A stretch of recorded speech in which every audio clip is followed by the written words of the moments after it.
सांसद जितेंद्र दोहरे जी और उनके सहयोगी साथियों को और समाजवादी पार्टी के कार्यकर्ताओं का बहुत बहुत धन्यवाद और आभार प्रकट करना चाहता हूं कि उन्होंने अपने ब्लॉक के परिसर में बाबा साहेब भीमराव अंबेडकर जी की प्रतिमा लगा करके न केवल हम लोगों को बल्कि पूरे पीडीए परिवार को एक प्रकाश स्तंभ की तरह हम लोगों को चलने का मौका दिया है। और हम आपको भरोसा दिलाते हैं कि बाबा साहब भीमराव अंबेडकर जी ने जो सपना देखा था और जिस संविधान को हमें और आपको दिया है, आज के दिन हम सब पीडीए परिवार के लोग ये संकल्प लेते हैं कि कोई कितना भी साहसी हो जाए, ताकतवर बन जाए, कितना भी तानाशाह हो जाए, लेकिन बाबा साहब भीमराव अंबेडकर जी का संविधान हम लोग बदलने नहीं देंगे और इस संविधान के प्रति हम लोग ईमानदारी से खड़े होकर के अपने वोट का अधिकार हमेशा इस्तेमाल करेंगे। आज मुझे बहुत खुशी है कि बहुत सारे समाजवादियों से मिलने का मौका मिल रहा है। न केवल जो हमसे मंच पे व्यक्तिगत रूप से मिले हैं, लेकिन मैं देख रहा हूं सभा में बहुत सारे हमें अपने सभी लोग दिखाई दे रहे हैं। ये वो लोग हैं जो समय समय पर समाजवादी पार्टी को मजबूत करने के लिए अगर कभी भी कोई जोखिम भी उठाना पड़ा होगा तो यहाँ के समाजवादी साथी कभी पीछे नहीं हटे हैं। ये ब्लॉक महेवा ब्लॉक, जैसा कि आप सब जानते होंगे, न जाने कितनी बार आपने सुना होगा, ये भारत का और उत्तर प्रदेश का पहला ब्लॉक बना था। 1950 के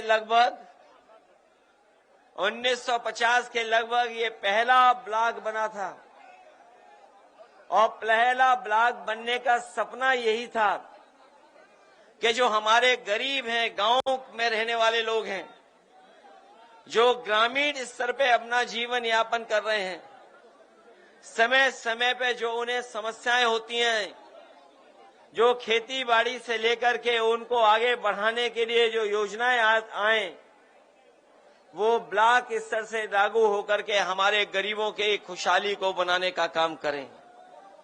लेकिन इधर हम जब लोग पीछे मुड़ के देखते हैं, जो ब्लॉक का सपना था वो सपना ही रह गया।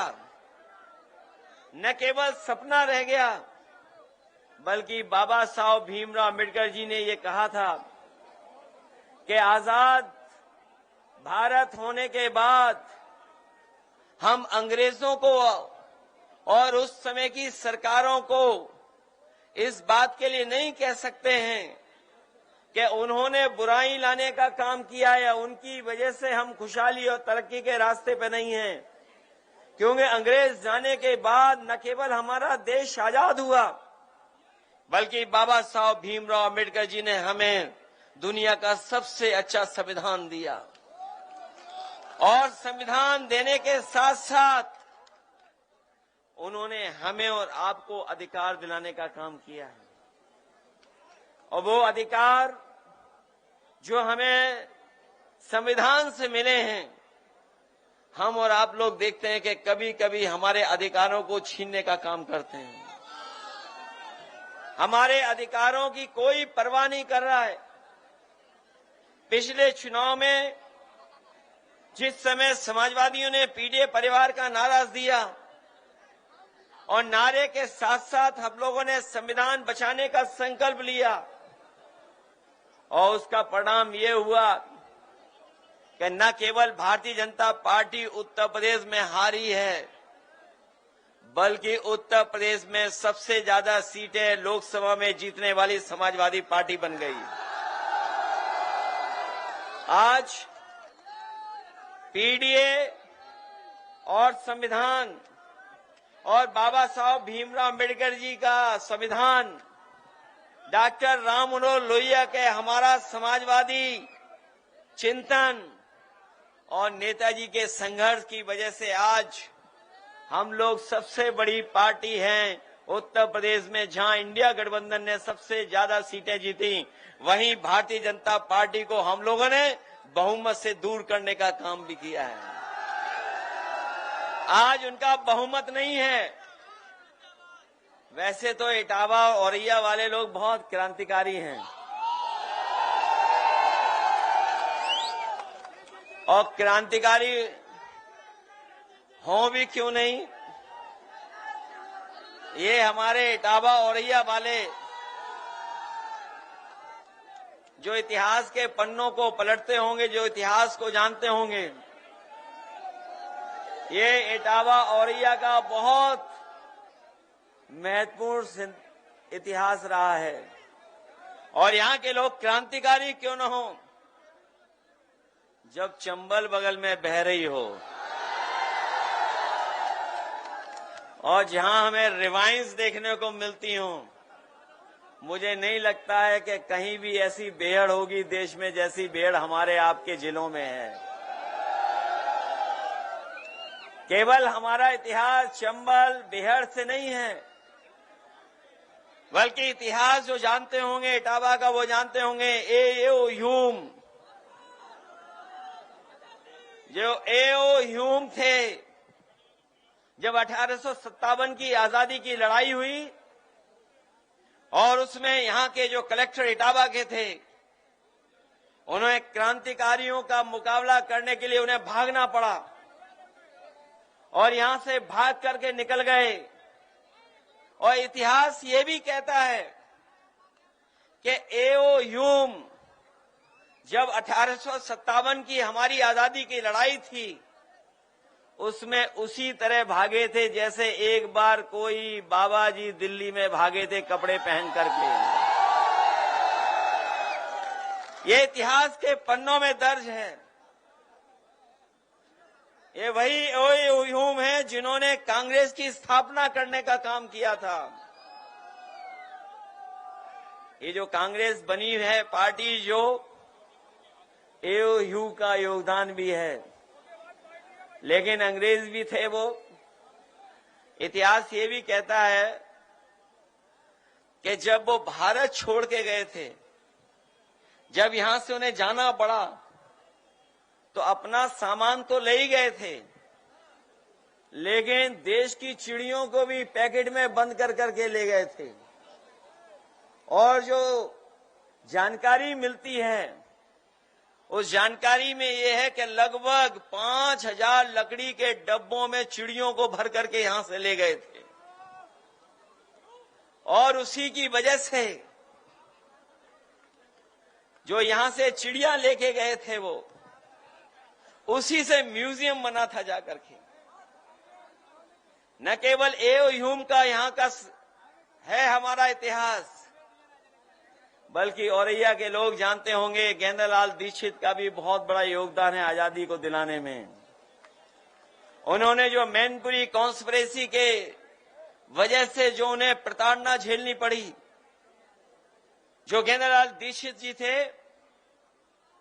उनका बहुत बड़ा योगदान है कि बिस्मिल जैसे क्रांतिकारियों को अपने साथ लेकर के इस दोनों जिले जो आज हो गए हैं उसमें तमाम क्रांतिकारियों को उन्होंने जगाया, अपने साथ लेकर के चलने का काम किया। न केवल क्रांतिकारियों का इतिहास है, बल्कि सुनने में आता है एक समय ऐसा था कि यहां से अच्छे डकैत भी कहीं नहीं हुआ करते थे।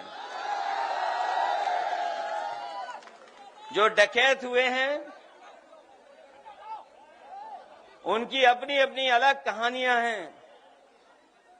जो उस पीढ़ी के कुछ लोग बचे हों, शायद अब नहीं बचे होंगे, लेकिन हमें कुछ बुजुर्ग दिखाई दे रहे हैं जो उन इलाकों पे रहते होंगे। उन्होंने देखा होगा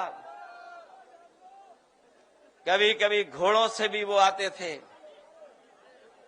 उस समय भी अन्याय था।